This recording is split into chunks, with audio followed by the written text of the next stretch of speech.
Gente con clase, el podcast de Comisiones Obreras. El 30 de mayo de 1906, en los albores del siglo XX, el filósofo español Miguel de Unamuno, quizá de mal humor ese día, quizá con mal sueño, escribió un artículo que habría de estigmatizarlo como enemigo de la ética de la innovación. Así, en su ensayo El pórtico del templo, el bilbaíno opinó sobre los avances científicos europeos y norteamericanos. Que inventen ellos, decía, pues ellos y nosotros nos aprovecharemos de sus invenciones. Pues confío y espero en que estarás convencido, como yo lo estoy, de que la luz eléctrica alumbra aquí también como allí donde se inventó. En fin. Es curioso que el sabio Unamuno, el mismo que años después plantase cara valientemente al fascista general Millán Astray en defensa de la cultura y autonomía universitaria, escribiera estas palabras tan ásperas sobre la innovación científica que son reflejo de su opinión sobre el carácter del español, tanto del individuo como de la lengua, más dado a la reflexión filosófica que a la práctica científica, siendo ambas actividades complementarias en el contexto del conocimiento humano. La famosa exclamación muestra la indiferencia de Unamuno por los cambios tecnológicos que empezaban a vislumbrarse a principios del siglo XX. Su desconfianza en la ciencia y en el progreso evolucionó a partir de su posición contra los defensores a ultranza del racionalismo. Este pensamiento está más que superado y aunque tenemos empresas muy pujantes a nivel internacional, el tamaño de nuestro tejido productivo, la dependencia energética y otros factores provocan que la industria española esté en una encrucijada histórica. Lo creemos firmemente, que debe ser un punto de inflexión. El país no puede esperar, necesita cuanto antes un pacto de Estado por la industria y una moderna ley de industria. Pasan los meses, la situación es cada vez más delicada y las soluciones no terminan de llegar. Está en juego el futuro y cómo salir de esta situación.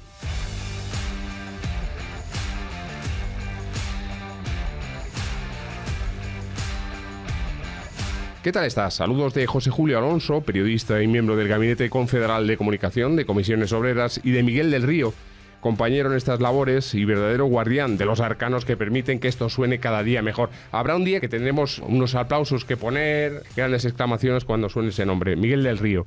En fin, acaba de arrancar el mes de junio y todavía no se ha presentado el Pacto de Estado por la Industria que el sindicato Comisiones Obreras exige desde hace tiempo. Tampoco ha visto la luz la ley de industria que necesita el país. Los derechos e intereses de los 2,5 millones de personas que trabajan en el sector no pueden seguir esperando. En 3 semanas, todas ellas desplegarán sus reivindicaciones en Madrid. Exigirán al gobierno que se comprometa con la reindustrialización y que, al igual que ocurrió con la reforma laboral, saque adelante ese pacto de Estado. Elaborado, eso sí, y gobernado desde la concertación social. Solo así la transición que se está produciendo en los sectores industriales se hará de una manera justa. La maquinaria sindical ya se ha puesto en marcha. Nos acompaña Garbiñe Espejo, secretaria general de Comisiones de Industria. ¿Qué tal, Garbiñe? Buenos días. ¿Qué tal? Y Omar Cebeira, trabajador de Inditex y responsable del sector textil, el sector de la moda. ¿Qué tal, Omar? Hola, muy buenas. Yo he dicho muchas veces que esto es muy urgente. No sé si lo he dicho suficientes veces.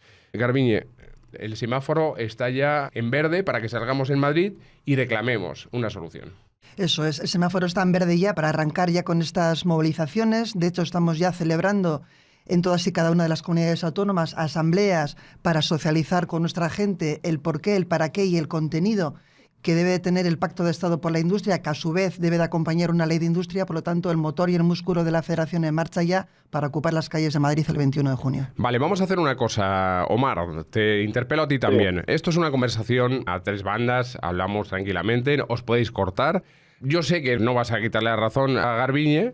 En cualquier caso, puedes matizar, te damos permiso para matizar. Vía libre, Omar. Oye, escuchadme una cosa. Si en el año 2000 la industria representaba el 18,7% del PIB español, en la actualidad aporta poco más del 14,5%. Yo creo que se pone de manifiesto la necesidad de esa agenda industrial global, Garbiñe. Omar, que esto tire un poco para adelante, porque además este sector lo que aporta es calidad de empleo. Es decir, es señero este sector industrial en ese aspecto. Pues está claro que si no hay una política industrial potente que reindustrialice nuestro país, el empleo volverá a ser precario. O competimos en derechos sin calidad, en producción con nuevas tecnologías, y la transformación energética, la transformación digital nos va a dar unas oportunidades bastante importantes para poder competir y no competir a través de bajos salarios y precariedad. Claro. ¿Qué ha pasado en este país con un gobierno progresista? para que tras la aprobación de un programa electoral haya habido un montón de promesas y finalmente el compromiso de ese pacto de Estado se quede en nada, porque se comprometía el Ministerio a trabajar con el objetivo de potenciar la industria, el sector productivo, lo recordamos perfectamente, mediante la aprobación de este pacto de Estado. ¿Qué está pasando? ¿Algo dentro del Ejecutivo? ¿Presiones? Lo que está pasando, lo que percibimos por lo menos desde la Federación, es en primer lugar un problema de concepto, de qué se entiende por concertación social. Es cierto que estamos hablando de un pacto de Estado por la industria que tiene como apellido la industria, pero que no tiene que recaer única y exclusivamente en el Ministerio de Industria. Y en el caso concreto de este ministerio, pero no solo, es cierto que en el de Agricultura también, de Transición Ecológica, también nos sucede en cierta manera. El concepto de concertación social se entiende por darnos por informadas e informados de lo que se pretende hacer, no de planificar de una manera estratégica qué es lo que necesita la industria y los y las trabajadoras de los sectores industriales. Es decir, esto es todo para el pueblo, pero sin el pueblo. Exactamente. Los detalles no están claros. Los detalles no están claros, pero el problema que vemos es que tenemos hasta dudas de que hasta los ministerios, en este caso estos tres concretos que te acabo de mencionar, tengan claro qué es lo que es necesario. Los aspectos que son necesarios cuando lo que estamos reclamando es una transición justa, cuando se nos viene encima, cambios que hemos descrito en varias ocasiones como cambios civilizatorios, cambios en los que tienen que participar los trabajadores y las trabajadoras. Omar, ¿cómo lo veis esto? Porque tú trabajas en una empresa que supone que es una empresa global, que es una empresa moderna, que es una multinacional con una pujanza enorme. ¿Cómo lo veis? Sí, pero esto demuestra un poco lo que hablamos, ¿no? La falta de política industrial. Llevamos 10, 15 años que las grandes multinacionales del textil españolas están deslocalizando toda la producción. Y eso al final lo que hace es, pues como no pueden precarizar más aquí, pues deslocalizan. Entonces yo creo que es una falta de visión política de intentar pues ganar el territorio aquí con industrias que generen un valor añadido potente, que haya derechos, que haya condiciones de trabajo dignas y competir en base a los modelos y no a la precariedad. Estamos hablando de deslocalización, Garbiñe, constantemente. Es un problema que eso es estructural del tejido productivo español. Pero otro problema grave es la dependencia energética y todas las complicaciones que tienen no solo en casa, sino el costo de la energía y los problemas que provoca en la industria electrointensiva, que no son pocas en España, estas industrias. ¿Cómo se va a afrontar eso? Y no solo, porque el problema no es solamente para las electrointensivas. El último ejemplo de política de reacción, en este caso por el Ministerio de Transición Ecológica, es el topar el coste del gas, pero que no es suficiente para todas las empresas, porque tenemos empresas, sectores que su única fuente de energía es el gas, y son el vidrio, la cerámica, ¿no? Y otros tantos compañeros y compañeras. Pero es una situación que ya veníamos ya alertando de la misma, que es la dependencia energética de nuestro país, porque es verdad que el problema que vemos es el coste final, pero que realmente el problema es sobre el sistema de fijación de ese coste. Por eso es necesario que si hubo una decisión política de apostar por las energías renovables en nuestro país, deben darse políticas que favorezcan esta situación y no cierres de empresas como hemos tenido la lucha de los compañeros y compañeras de Vestas, reestructuraciones en LM y ahora mismo un anuncio de OPA en Siemens Gamesa, que debe ser también una empresa tractora para las energías renovables. Y tener en cuenta también que no es un problema solo, como tú decías, para el desarrollo industrial, sino también un problema que aumenta la pobreza energética para la ciudadanía. Claro, lo que has mencionado no es nuevo. Ocurre que nuestra industria es muy dependiente de grandes empresas multinacionales de capital extranjero. Sus filiales operan en España y alrededor de ellas se establecen un nutrido grupo de pequeñas y medianas empresas auxiliares que se insertan en las cadenas globales de producción. Yo diría que como buenamente pueden o les dejan, junto a esas multinacionales que describíamos, ¿no? Como Inditex, yo no sé, el tamaño del tejido industrial es un problema mucho mayor.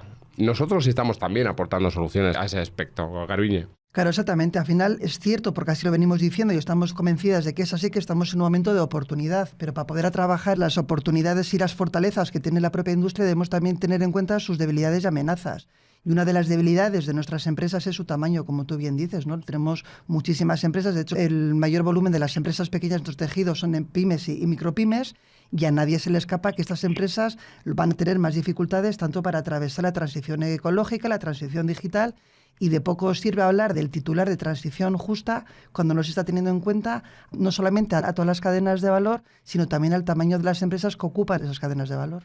Me voy a sincerar con vosotros dos. Yo hay algunas mañanas en los últimos meses en los que me cojo la prensa o cojo la teleta por la mañana, estoy desayunando y digo, hostia, hoy tengo un día cojonudo, hemos empezado un día fantástico. Y leo sobre los PERTE.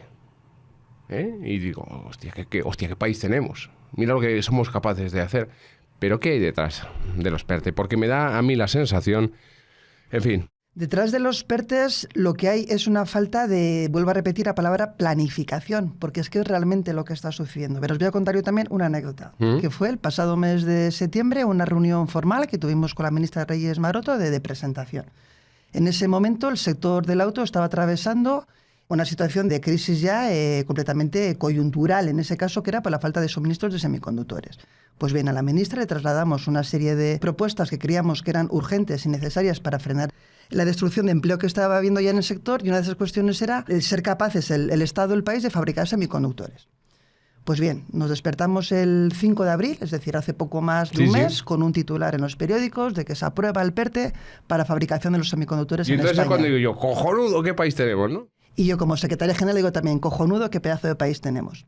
Que está pensando en la fabricación de semiconductores, pero que no se nos olvide que es muy importante la innovación también y la tecnología también de esos semiconductores, que no todo se puede quedar en Asia, porque si no, la industria española seguiría siendo dependiente también en la innovación para la fabricación de esos semiconductores, que no solo son necesarios para el auto, prácticamente toda la actividad, ya no solamente industrial, sino también la propia servicios y otros tantos sectores necesitan también de los semiconductores. Claro. Yo es que tengo para mí, Omar, que el comportamiento de las grandes empresas, y tú ahí tienes una experiencia directa, responde simplemente a sus propios intereses, a aquel rollo de maximizar beneficios, ¿no? A la búsqueda de ese mayor beneficio en el menor tiempo posible. Este comportamiento entra en contradicción con los 4 ejes diseñados en aquel plan de recuperación, transformación y resiliencia, ¿no? La transformación digital, la ecológica, la cohesión social, la territorial y la igualdad de género. ¿Cómo se está haciendo eso? ¿Cómo lo veis vosotros de manera directa en el trabajo, Omar? Pues lo vemos que las multinacionales siguen apostando por lo que siguen apostando. Maximización de beneficios a costa de lo que sea. Aquí, de hecho, están centrando la parte más logística en España, pero la parte de producción, de transformación de la materia prima, está gran parte deslocalizada, y la que queda aquí lo que comentaba antes. O sea, no hay una apuesta por... Y lo que hablaba Garbiñe, de la soberanía tecnológica, esto es fundamental. O somos capaces de generar tecnología aquí, y estas multinacionales tienen capacidad también de apoyar y hacer estas cosas. Junto con un plan del gobierno y con un plan, yo creo que hay que llegar a este pacto que trabajemos en esos 4 ejes que son fundamentales. Claro. Un poco, con todos mis respetos, que le den un poco a uno, quiero decir, inventemos nosotros, ¿no?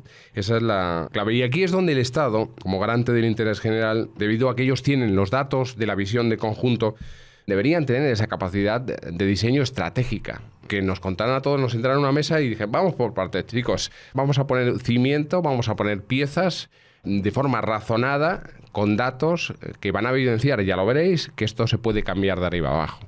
Y ese diseño estratégico tenemos también un claro ejemplo de que si se quiere, se puede. Y aquí me voy a referir al acuerdo de reforma laboral. Ese diseño estratégico fue creado por las 3 patas, que era el gobierno en este caso, la patronal y los sindicatos. Porque las 3 patas tenemos el conocimiento, la perspectiva de dónde estamos y lo que representamos.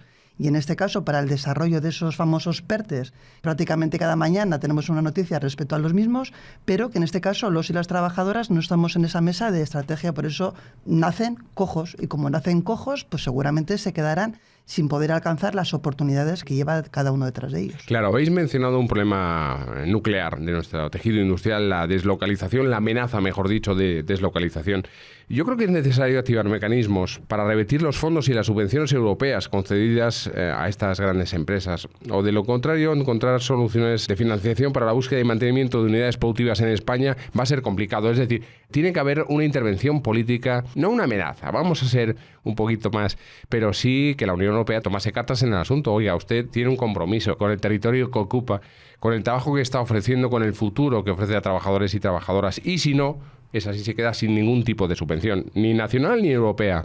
Pero no solamente la Unión Europea, el propio Estado, ¿eh? Claro. Porque una vez que tuvimos la última reforma laboral, el anterior, mejor dicho, del Partido Popular, la modificación del artículo 51, la deslocalización en nuestro país no es una amenaza, es una realidad. Y nos despertamos cada mañana con una deslocalización en nuestro país. Ahora mismo tenemos también luchas en diferentes territorios con deslocalizaciones de parte de las actividades que son esenciales para seguir siendo una industria soberana en nuestro país. Entonces no es una amenaza, es una realidad.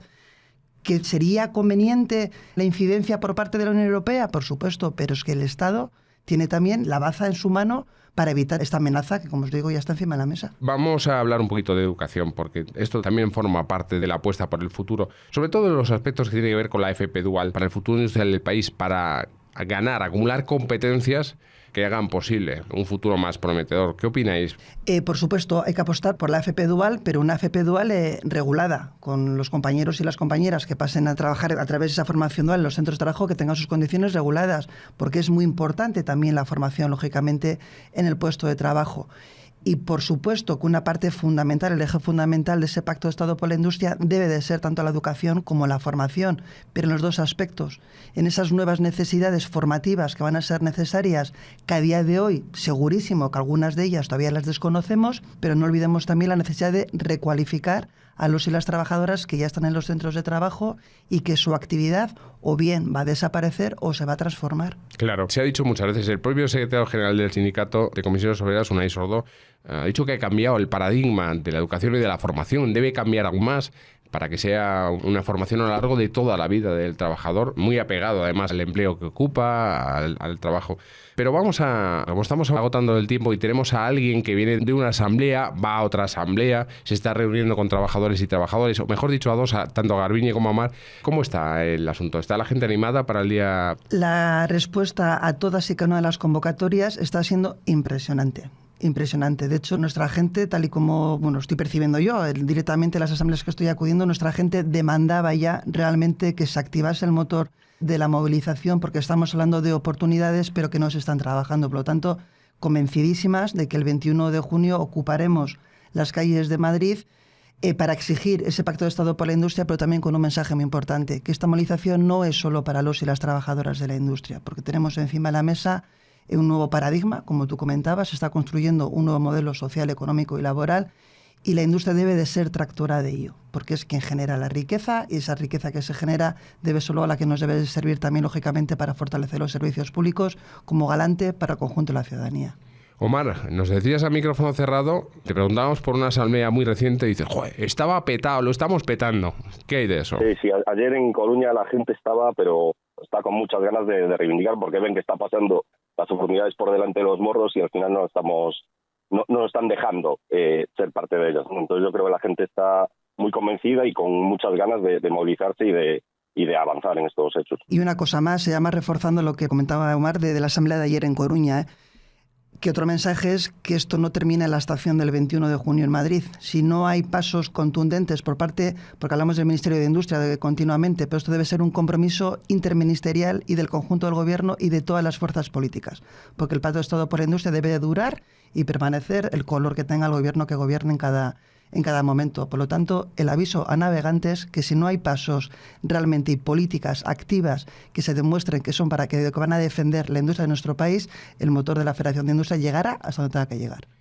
Pues después de la pandemia de la COVID, después de la que nos cayó encima, de la que ha sufrido todo el mundo, también, por supuesto, este país, la gente en sus casas, los trabajadores, las trabajadoras, y toda la aluvión de pasta se está movilizando en Europa para que se haga posible ese intento de ganar el futuro. Si no lo aprovechamos, si no aprovechamos este problema que tuvimos convertido en oportunidad histórica, de verdad que las generaciones futuras no nos lo van a perdonar. Y con esto quiero terminar, no sé qué opináis. Omar. Totalmente de acuerdo. No nos lo van a perdonar y tenemos que dar un paso adelante. O sea, tenemos que hacer que la industria vuelva a tenga el peso que tiene que tener en este estado para tener unas condiciones de vida dignas. Por lo decía Garbiñe también, esto genera riqueza no solo en la industria, sino en el sector comercio, en otros sectores. Entonces, yo creo que las nuevas generaciones, unas se lo merecen y dos hay que llamarlas también a que participen de estas movilizaciones porque les va el futuro también a ellos. Pues os animo, compañeros, compañera. Muchas gracias por acompañarnos en este tiempo en este Gente con Clase. Y ánimo, que nos hace falta. Cuidaos mucho. Gracias y salud. Gracias. Hasta luego. Chao, chao.